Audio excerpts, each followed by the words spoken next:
Is this how a real leader treats someone who can't fight back? The question floated across the grand ballroom before anyone could answer it, but by then the damage had already been done. Crystal chandeliers shimmered above rows of perfectly dressed executives as soft jazz drifted through the five-star restaurant, blending with the quiet clink of silverware and expensive crystal glasses. Every seat had been reserved for Harrison Global's annual partnership gala, where million-dollar contracts would be signed before dessert. At the center table stood Richard Harrison, a white CEO whose reputation for building billion-dollar companies was matched only by his unforgiving standards.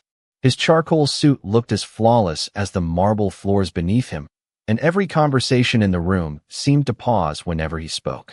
Across from him, balancing a polished silver tray with practiced hands, stood Naomi Brooks. 27 years old, African-American, wearing a neatly pressed black and white waitress uniform. She had worked double shifts all week hoping to cover another payment toward her mother's mounting hospital bills. Her smile had survived aching feet, impatient customers, and 14 straight hours without complaint. Tonight, she believed this was simply another shift. She couldn't have known her life was about to collide with the most powerful man in the room. As Naomi carefully reached to refill Richard Harrison's water glass, one of the photographers unexpectedly stepped backward to capture a wider shot of the executive table. His shoulder brushed lightly against Naomi's elbow. A few drops of sparkling water splashed onto the pristine white tablecloth, barely enough to dampen a folded linen napkin. It was an accident so small that most guests hardly noticed. Richard Harrison noticed immediately. His chair scraped sharply across the polished floor as he stood. The sudden sound sliced through the music, silencing nearby conversations one table at a time until the ballroom felt strangely hollow. Naomi instinctively lowered the pitcher.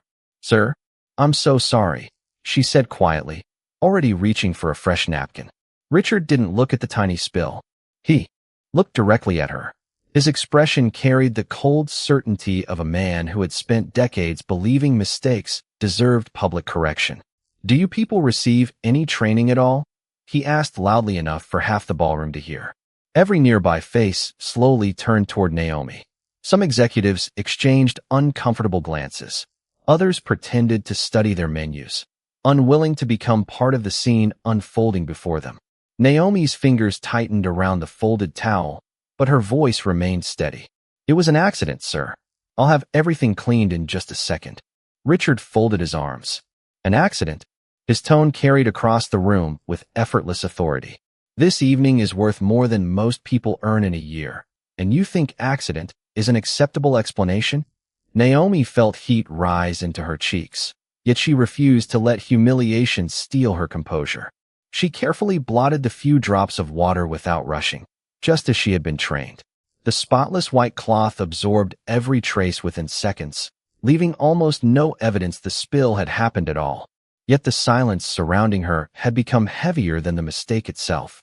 At a nearby table sat Richard's 17-year-old daughter, Emily Harrison. Home for the first time after nearly a year at boarding school, she had spent most of the evening quietly observing the adults around her. She had watched investors flatter her father, politicians shake his hand, and reporters wait patiently for a single quote. But now her attention rested entirely on Naomi. She noticed the waitress never raised her voice. She noticed the trembling fingers hidden beneath the silver tray. Most of all, she noticed that despite being embarrassed in front of hundreds of strangers, Naomi still whispered a gentle apology to an elderly guest beside Richard before asking if she could refill his coffee. The old gentleman smiled gratefully and thanked her. That simple exchange lasted only seconds, but Emily couldn't look away. Something about the contrast settled heavily inside her chest.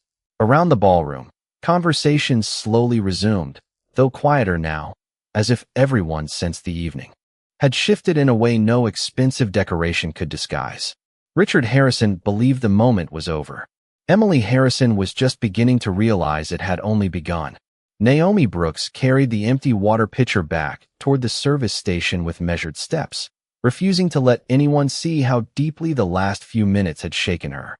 The polished marble beneath her shoes reflected the golden light from the chandeliers, making every movement feel exposed, as though the entire ballroom had become a stage she had never asked to stand on. Around her, Servers resumed carrying entrees, sommeliers uncorked bottles of vintage wine, and conversations cautiously returned, yet she could still feel lingering glances following her from table to table. She had experienced difficult customers before. Every waitress had. But there was something different about being humiliated by someone whose voice carried enough influence to silence an entire room. She quietly placed the silver pitcher onto the service counter and inhaled slowly through her nose before reaching for another tray. "You all right?" whispered Linda, the restaurant manager, whose calm blue eyes held more concern than curiosity. Naomi offered the same gentle smile she had practiced since she was 19 years old. "I am fine," she answered softly. "We still have guests to take care of." Linda studied her for another second before nodding. She knew Naomi well enough to understand that if the young woman said she was fine, pressing further would only embarrass her more. As Naomi adjusted a neatly folded linen napkin across her arm, her mind drifted somewhere far from the elegant ballroom. Only 6 hours earlier, she had been sitting inside St. Matthew Medical Center beside her mother, Patricia Brooks. The steady rhythm of heart monitors and the faint smell of disinfectant had become strangely familiar over the past year. Patricia had smiled despite the exhaustion in her eyes and insisted that Naomi should not miss another shift. "People deserve your kindness even when life forgets to be kind to you," her mother had said while squeezing her daughter's hand. Naomi carried those words everywhere. They had become stronger than any paycheck. She worked mornings attending nursing classes at the local community college and evenings serving tables at Harrison Grand Hotel, sleeping barely 5 hours most nights. Every dollar she earned disappeared almost immediately into tuition payments, prescriptions, rent, or hospital expenses. She had never complained because complaining never paid a bill. She believed dignity was something no circumstance could take away unless she surrendered it herself. Back inside the ballroom, another server hurried toward her carrying a tray of appetizers. "Table 12 needs another basket of bread," he whispered. Naomi nodded immediately. "I will take it." She accepted the warm basket, the scent of freshly baked rosemary rolls filling the air as she crossed the room once more. Before reaching table 12, she noticed an elderly woman struggling to open a small bottle of medication with trembling hands. Without hesitation, Naomi gently set the bread basket aside and quietly twisted the cap loose before placing the bottle back into the woman's palm. "Take your time," she said with a reassuring smile. "There is no rush tonight." The woman smiled gratefully. "Thank you, sweetheart. You remind me of my granddaughter." Naomi's eyes softened. "That is one of the nicest compliments I have ever received." Only a few feet away, Emily Harrison watched the exchange without saying a word. She had expected to see resentment after what had happened earlier. Instead, she saw patience, not forced politeness, genuine compassion. Naomi had every reason to withdraw into herself, yet she continued treating complete strangers with the same quiet respect she had shown before the public embarrassment. Emily found herself wondering how someone carrying so much invisible weight could still make other people feel lighter. Across the ballroom, Richard Harrison laughed with several investors as though nothing unusual had occurred. Crystal glasses clinked together, business cards changed hands, and another photographer gathered executives for commemorative pictures beneath the towering floral arrangements. To Richard, the evening was returning exactly as planned. To Emily, however, something had begun to fracture. For the first time in her life, she was no longer studying the successful businessman everyone admired. She was studying the woman everyone had overlooked. Emily Harrison rested her fingertips against the cool crystal stem of her untouched water glass, but her attention never drifted back to the speeches taking place across the ballroom. Every polished sentence about leadership, excellence, and corporate values sounded strangely distant now, drowned beneath the memory of Naomi Brooks quietly apologizing for something that had barely left a mark on the tablecloth. She had spent most of her childhood attending events exactly like this one. Elegant hotels, perfectly arranged flowers, endless applause after every announcement her father made. Richard Harrison always stood confidently beneath the brightest lights, admired by investors, respected by politicians, and quoted by business magazines that described him as one of the most disciplined executives in America. To the public, he represented success built through relentless determination. To Emily, however, Another version of her father had slowly emerged over the past several years, one visible only behind closed doors and private conversations. The warmer man who used to coach her soccer games on Saturday mornings and laugh over burnt pancakes had gradually disappeared beneath quarterly reports, shareholder meetings, and an obsession with perfection. Somewhere along the way, kindness had become something he considered inefficient. She remembered being 12 years old when she accidentally dropped a glass pitcher during a family dinner. Her father had not shouted, but his disappointment had lingered longer than the shattered glass. Mistakes cost people confidence, he had said while staring at the broken pieces scattered across the kitchen floor. Emily had never forgotten those words. Tonight, watching Naomi stand with quiet dignity after a simple accident, she suddenly wondered whether her father had stopped seeing people altogether and started seeing only performance. Across the ballroom, Richard accepted congratulations from a group of executives discussing the upcoming merger that would likely place Harrison Global on the front page of every major financial newspaper. Every handshake appeared perfectly rehearsed, every smile measured, every conversation centered on growth, market influence, or strategic expansion. He seemed completely unaware that several guests occasionally glanced toward Naomi before looking back at him with expressions they quickly concealed. Reputation could fill a room, Emily realized, but character decided how long respect remained after the applause faded. Meanwhile, Naomi continued moving gracefully between tables, balancing heavy serving trays with calm precision despite the emotional weight she carried. She remembered birthdays she had missed because of double shifts, nursing exams she had studied for during lunch breaks, and evenings spent calculating whether another overtime shift would cover the next hospital invoice. None of those sacrifices appeared on her uniform. They lived quietly beneath every polite smile she offered strangers. As she approached another table, a little boy no older than 8 accidentally knocked his fork onto the carpet. Before his embarrassed mother could react, Naomi knelt carefully, retrieved a clean fork from her apron pouch, and smiled at him as though nothing embarrassing had happened at all. "Everyone has little accidents," she said warmly. "That is how we learn to become more careful." The boy smiled with visible relief. His mother quietly thanked her. Emily watched the exchange from across the room and felt something tighten inside her chest. Naomi had just offered more grace to a stranger in 10 seconds than Richard had offered her all evening. The contrast became impossible to ignore. Soft piano music floated through the ballroom once more, while servers carried the main course beneath golden lights reflected across polished marble columns. Everything looked elegant. Everything looked successful. Yet Emily could not escape the growing feeling that the most important lesson unfolding that evening had nothing to do with billion-dollar partnerships. It was happening silently between the people serving dinner and the people being served. As Richard lifted his champagne glass to begin another toast celebrating leadership, Emily slowly turned her eyes toward Naomi again, and for the first time that night, a quiet decision began taking shape inside her heart. Richard Harrison lowered his champagne glass to the table as another round of applause echoed through the ballroom. Investors smiled confidently, cameras flashed beneath the warm chandelier light, and waitstaff moved with quiet precision between tables covered in polished silver and white roses. The evening appeared flawless again, but only on the surface. Emily continued watching Naomi from across the room, unable to forget the kindness she had witnessed only moments before. Meanwhile, Linda approached Naomi near the service station with another request. "Table 1 would like fresh coffee before dessert," she whispered.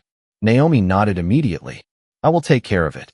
She arranged the porcelain cups carefully onto a polished serving tray, checked every spoon twice, and walked toward the executive table with the same calm posture she had maintained all evening. She knew exactly who was sitting there. She also knew her responsibility had not changed simply because one guest had chosen to embarrass her. As she reached the table, several executives paused their conversation. Naomi gently placed a fresh cup beside one guest before turning toward Richard. "Sir, would you like fresh coffee?" she asked politely. Richard looked at her without returning the courtesy in his voice. "You came back," Naomi answered with quiet confidence.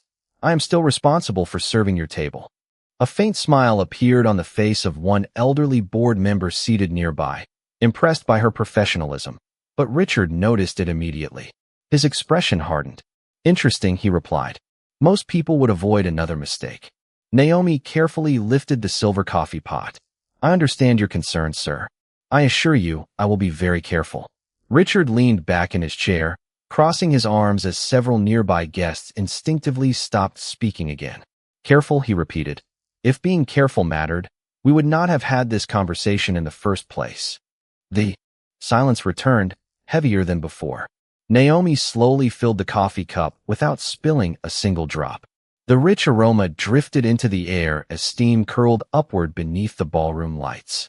She placed the pot back onto the tray and looked at Richard with steady eyes filled not with anger, but with quiet self-respect. I sincerely apologize for the accident earlier, she said. It was never my intention to interrupt your evening. Richard stared at her for a long second. Apologies are easy, he answered. Standards are harder. Naomi lowered her head slightly, not in surrender, but in respect. Standards matter, she replied gently.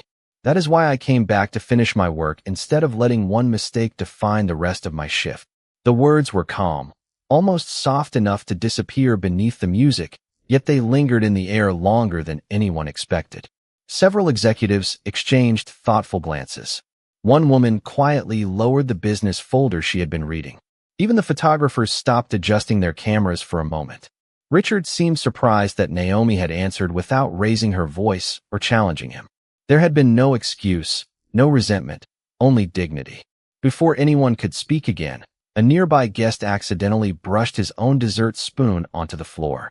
The metallic sound echoed across the marble. Without hesitation, Naomi turned away from Richard, retrieved a clean spoon from her serving pouch, and handed it to the embarrassed guest with a warm smile. Do not worry, she said kindly. These things happen to everyone. The guest smiled gratefully. Thank you. That is very thoughtful. Naomi simply nodded and continued serving the next table as though nothing remarkable had happened. Emily watched every second unfold. Her father had just spent several minutes reminding everyone about perfection, while the woman he criticized had quietly reminded the room what grace actually looked like. Around the ballroom, conversations resumed once again, but the atmosphere had changed in a way no speech could repair. Richard believed he had demonstrated authority.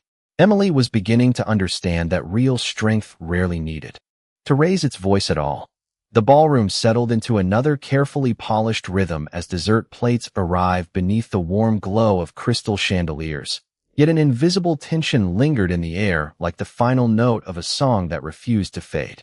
Richard Harrison resumed speaking with a group of senior investors about expansion plans, but several of them seemed distracted, their attention drifting toward Naomi each time she crossed the room. They had all witnessed enough business negotiations to recognize confidence. But what they had just seen in the young waitress was something different. It was quiet integrity, the kind that could not be purchased or rehearsed. Emily noticed those subtle glances as well. She could almost feel the atmosphere changing, even though no one dared acknowledge it aloud. Naomi continued serving each table with unwavering focus, placing dessert forks beside fine china, refilling coffee cups before anyone needed to ask, and thanking every guest who smiled at her. She refused to let one humiliating moment define the rest of the evening. Her mother's words echoed gently in her mind. People deserve your kindness even when life forgets to be kind to you. She repeated the sentence silently with every step. As she approached another executive table carrying fresh coffee, one of the hotel employees hurried over and whispered into Linda's ear. Linda's expression immediately tightened. She glanced toward Richard before reluctantly walking toward Naomi. Naomi, she said softly, Mr. Harrison has requested to speak with me. Naomi nodded. Of course. Linda disappeared for less than a minute before returning, her face carrying the unmistakable weight of an uncomfortable conversation. She lowered her voice. He says he no longer wants you assigned to the executive section for the remainder of the evening. Naomi looked at her calmly. Did I make another mistake? Linda hesitated. No. He simply said he has lost confidence in your service. For a brief moment, the sounds of the ballroom seemed distant again. Naomi inhaled quietly, then offered a gentle nod. I understand. There was no anger in her voice. No argument. Only disappointment carefully hidden behind professionalism. She reached for the tray in her hands and prepared to leave the section without protest. Before she could take more than 2 steps, Richard's voice carried across the room once again. Actually, he said, standing from his chair, perhaps everyone should understand why standards matter. Conversation stopped almost instantly. Naomi turned slowly. Richard looked around the ballroom before speaking with the practiced confidence of a man accustomed to commanding attention. Excellence is not built by accepting repeated carelessness. If someone cannot meet expectations, there should be consequences. The words were directed at the room, but every person present understood exactly who they were meant for. A heavy silence settled over the tables. Naomi stood perfectly still, her hands resting lightly around the silver tray. She could feel dozens of eyes fixed upon her, yet she refused to lower her gaze in shame. Instead, she answered with the same calm voice she had carried all evening. "You have every right to expect excellent service, sir." Richard gave a short nod. "At least we agree on something." Naomi continued, her words measured and respectful. "And I have every responsibility to provide it. That is why I stayed. Not because I feared criticism, but because I believe every guest deserves my best effort, including those who may never see me as more than a waitress." No one spoke. Even the musicians quietly lowered their instruments as though afraid to interrupt the moment. Richard did not answer immediately. His expression remained firm, but something uncertain flickered behind his eyes as several executives slowly shifted in their seats. One elderly investor quietly removed his glasses and looked toward Naomi with visible admiration. Emily felt her heartbeat quicken. She realized the room was no longer judging the waitress. It had quietly begun judging the man who believed he was teaching everyone else about excellence. The silence that settled over the ballroom felt heavier than every speech delivered that evening. No one reached for a dessert spoon. No one lifted another champagne glass. Even the golden light reflected from the crystal chandeliers seemed softer now, stretching across the polished marble floor like quiet ribbons of fading sunlight. Naomi Brooks remained exactly where she stood, the silver serving tray resting steadily in her hands. Her breathing was calm. Her shoulders stayed relaxed. She had learned long ago that dignity was not measured by how loudly someone defended themselves, but by how faithfully they remained true to themselves when others refused to see their worth. Across the room, Richard Harrison slowly sat back down without another word. He believed the conversation had ended, yet something inside the ballroom had shifted beyond his control.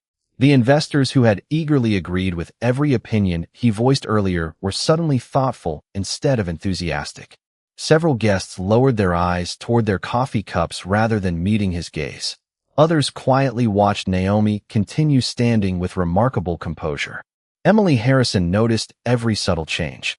She had spent years watching people admire her father's confidence, but tonight she witnessed something entirely different. Respect was quietly moving across the room, and it was not moving toward the executive table. It was following the young waitress who had answered humiliation with grace instead of bitterness.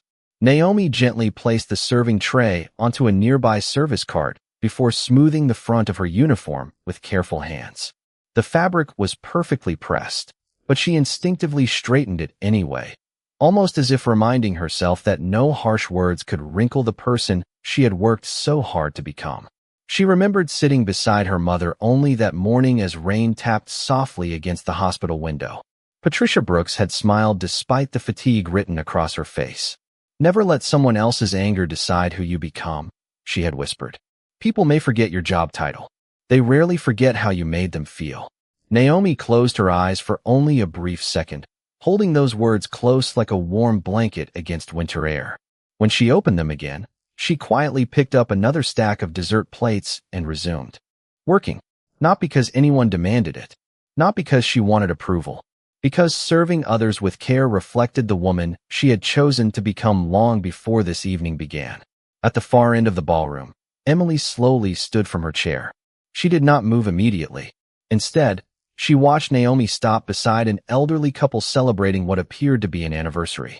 The older gentleman struggled to hear his wife over the music, so Naomi leaned down slightly, smiled warmly, and repeated the dessert option slowly until both of them laughed together. The couple thanked her with genuine gratitude. Naomi answered with the same quiet smile she had offered every guest all evening. There was no trace of resentment on her face, only kindness. Emily felt her throat tighten. She suddenly remembered a rainy afternoon just 1 week earlier, when she had slipped away from campus during a difficult day and wandered into this very hotel restaurant alone. Her chest had tightened with anxiety so severely that she could barely steady her breathing. While everyone else hurried past, one waitress had quietly brought her a glass of water, sat nearby without asking questions, and simply reminded her to breathe one slow breath at a time until the panic faded. That waitress had never asked her name. She had never recognized the Harrison family name printed on the credit card. She had refused the generous tip Emily tried to leave behind, saying, "Sometimes people just need someone to notice they are having a hard day."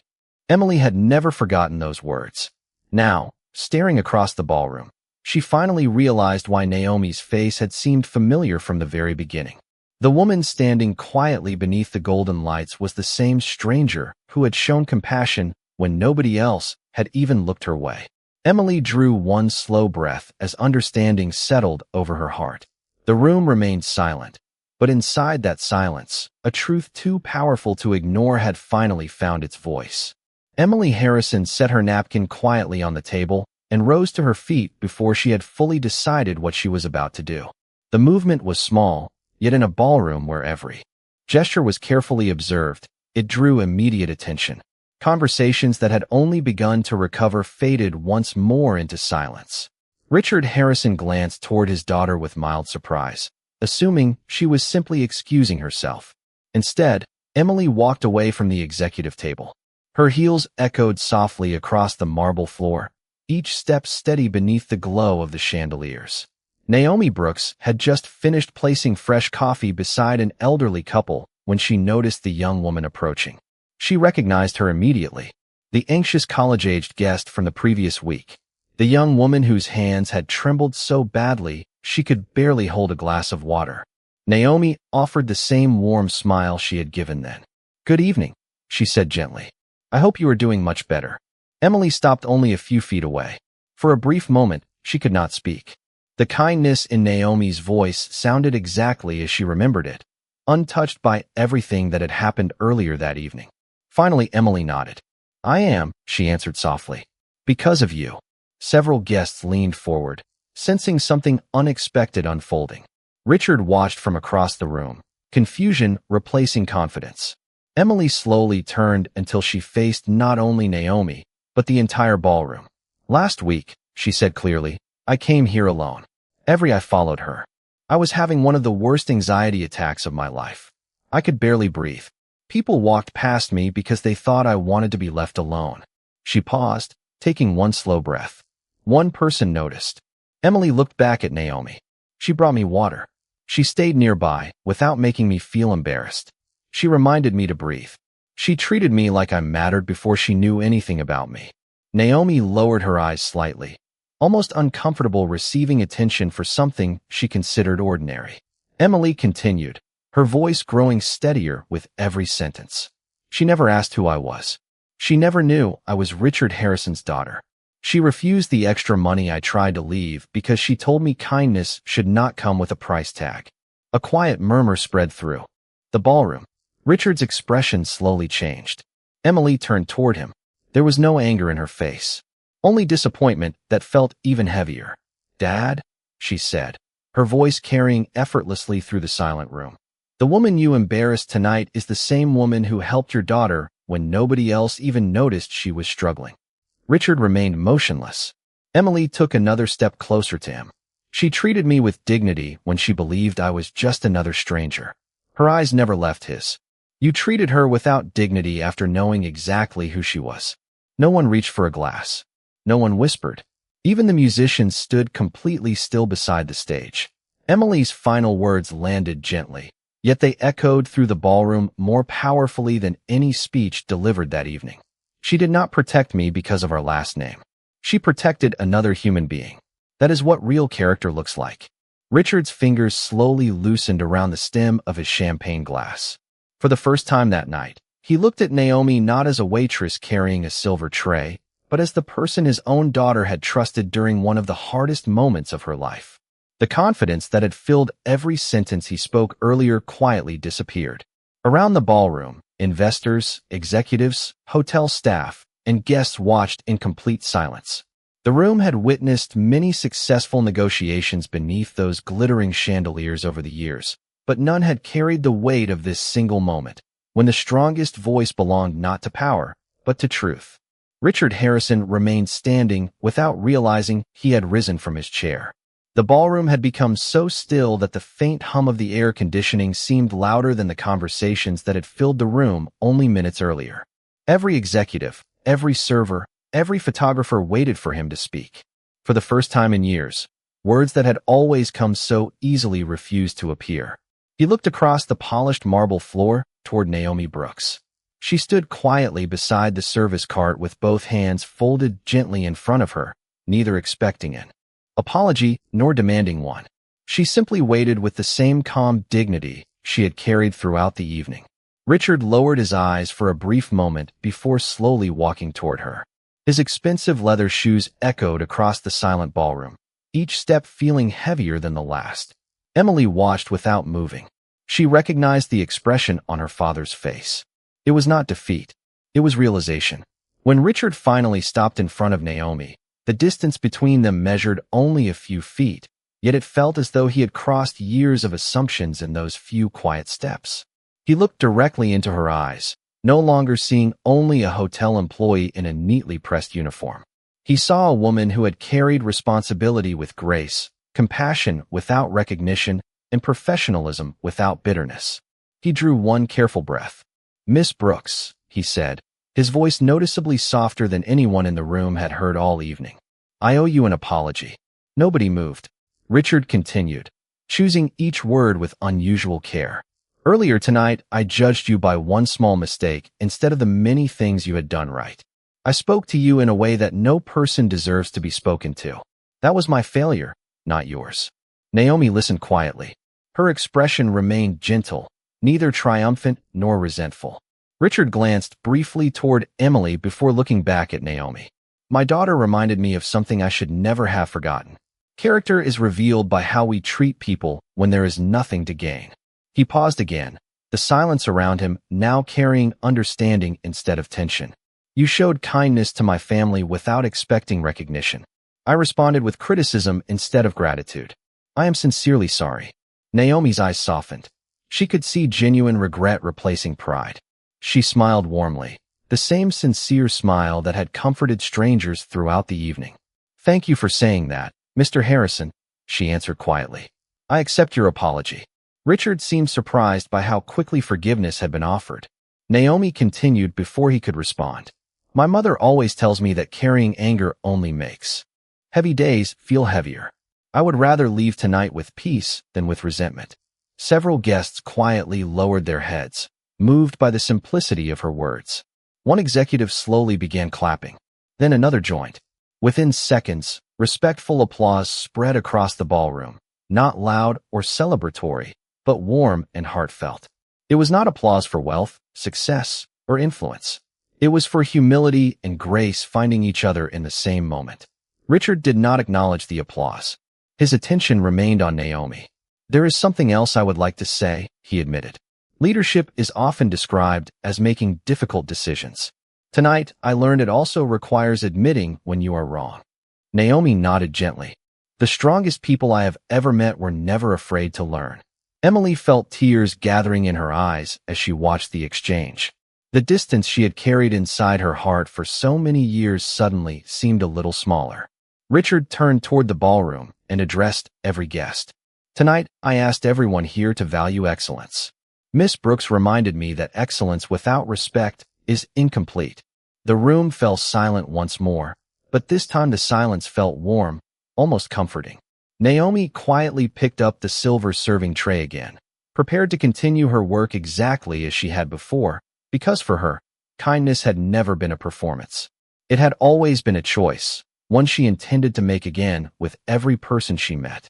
The evening slowly found its rhythm again, but it no longer felt like the same event that had begun beneath the glittering chandeliers hours earlier. Conversations returned with quieter voices, laughter carried a little more sincerity, and the polished ballroom no longer seemed defined by wealth alone. Something far more valuable had settled into the room.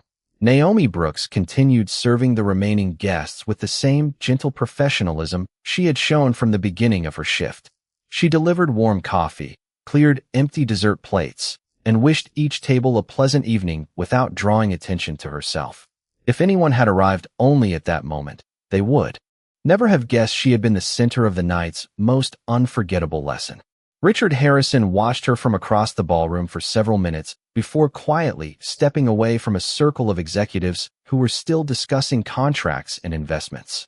Those conversations suddenly felt less important than they had an hour earlier. He noticed details he had completely overlooked before.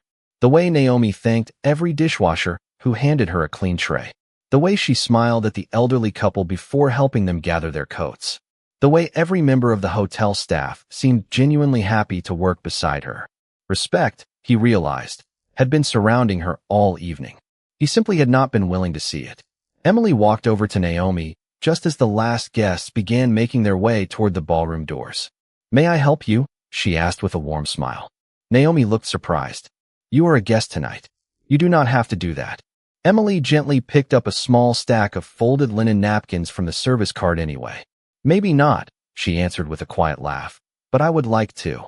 Together, they carried a few light items toward the service station while talking softly about nursing school, college classes, and Patricia Brooks's recovery. Their conversation felt natural, free from titles or expectations. For the first time that evening, they were simply two young women sharing ordinary hopes for the future. Richard stood several yards away watching them. A faint smile appeared across his face, not because the situation had become easy, but because he recognized something he had nearly lost. Emily looked happier in those few minutes than she had during countless luxury vacations and formal galas. As Naomi prepared to leave after clocking out, Linda handed her a neatly folded envelope. "This is from the hotel," she explained quietly. Naomi opened it, expecting her final shift summary. Instead, she found a handwritten note from the management team thanking her for representing the hotel's values with exceptional professionalism under difficult circumstances. There was also confirmation that the hotel would adjust her schedule to better accommodate her nursing classes without reducing her hours. Naomi looked up with grateful eyes. "Thank you," she whispered. Linda smiled. "You earned every word." Near the entrance, Richard waited until Naomi approached with her coat folded over one arm. He reached the tall glass doors before she did and quietly held one open. It was a simple gesture, one that required no speech and no audience. Naomi paused for a moment before smiling warmly. "Have a good evening, Mr. Harrison." Richard nodded. "You as well, Miss Brooks. And good luck with nursing school. I believe a great many people will be fortunate to have you caring for them one day." Naomi thanked him sincerely before stepping outside into the cool night air. A gentle breeze carried the scent of fresh rain across the quiet city streets as the lights from the hotel reflected against the damp sidewalk like scattered stars. She looked up for a brief moment, thinking of her mother waiting at the hospital and of another long day that would begin before sunrise. Yet her heart felt lighter than when she had arrived. Behind the glass doors, Richard remained standing in silence while Emily joined him at his side. Neither of them spoke. They simply watched Naomi disappear into the distance with calm, unhurried steps, carrying nothing except her small shoulder bag and the quiet strength that had changed an entire room. The chandeliers continued shining behind them. The marble floors remained spotless, and the evening ended without another speech, because sometimes the deepest kind of justice does not echo through applause. Sometimes it walks away with dignity, leaving everyone else to discover who they should become after the silence.